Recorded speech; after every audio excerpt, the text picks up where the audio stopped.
System is literally the backbone of our supply chain, as you all well know, and so much of what we rely on is delivered on our rail. That is President Biden as he signs the bill to avert a railroad strike. It was approved by the House and Senate at breakneck speed to beat next week's strike deadline and ratifies a proposed deal from September. Several unions voted against that deal because it didn't include enough sick leave. But now striking is illegal and workers will have to accept this contract for the next 2 years. But the contract doesn't have any paid sick days, which makes railroaders and their families feel frustrated and defeated. 3 News Now reporter Isabella Basco talked to them about why, and she joins us live right now. Isabella? Mary, talk to any railroad wife and mother, and their partners often have to work long hours like overtime and weekends. And oftentimes taking care of the household lands on the shoulders of the spouses. And that ends up taking a toll.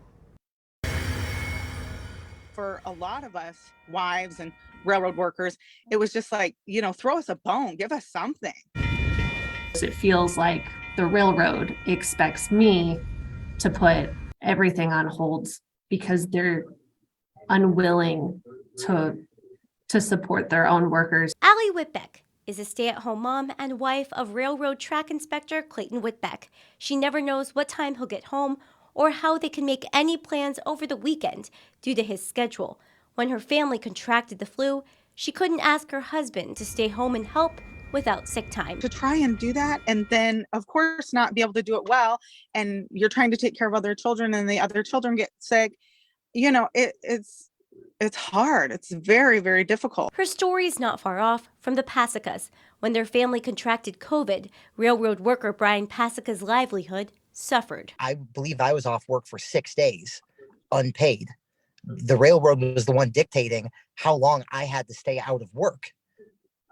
But they're not paying me to stay out of work either. With legislation in Washington not addressing paid sick days, Clayton says he wouldn't recommend this job to anyone interested. I may be leaving this industry. It has taken its toll on me enough to where I want out. Like, it's when you don't feel valued, when you don't feel like they truly care. That's a sentiment echoed by railroad wife Kimberly Pasica. I would not be surprised to see an exodus after this.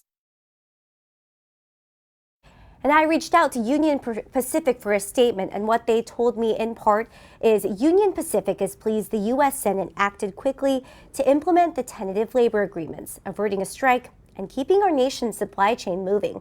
With yesterday's vote, we need to come back as one Union Pacific and work together to address quality of life concerns that have been raised. In the newsroom, Isabella Basco, 3 News Now.